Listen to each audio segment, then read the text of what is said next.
Wararka naga soo gaaraya gobolka Hiiraan ayaa ku waramaya in dagaal culus oo u dhexeeya laba maleeshiya beeleed oo walaalaha saacadihii la soo dhaafay uu ka dhacay qaybo ka mid ah gobolkaasi.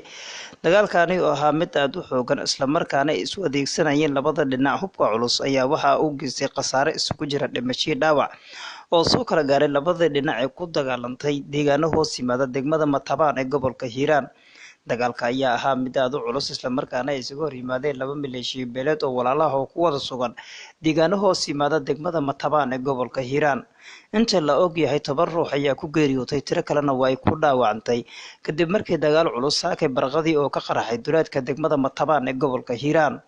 Ma jirto wax waawaan oo laga dhex bilaabay labada maleeshiya ku dagaalantay duleedka degmada Matabaan ee gobolka Hiiraan hadday ahaan lahaayeen maamulka Ahlu Sunna ee degmada Matabaan ee gobolka Hiiraan. Muddooyinkii ugu dambeeyay ayaa maleeshiyaadkani waxay ku dagaalamayeen deegaano hoos yimaada degmada Matabaan ee gobolka Hiiraan, halkaasina dhowr jeer oo hore khasaare isugu jira dhimasho iyo dhaawac ka soo kala gaadhay. Isku soo wada duuba dagaalkii saaka ayaa ahaa mid aad u xoogan isla markaana ay isku adeegsanayeen hubka noocyadiisa kala gedisan. Dad goobjoogayaal ah ku sugan nawaaxiga goobta dagaalku ka soconayo ayaa warbaahinta u sheegay in weli la maqlayo rasaas goosgoos ay isu ridayaan labada dhinac ee ku dagaalamaysa duleedka degmada Matabaan ee gobolka Hiiraan.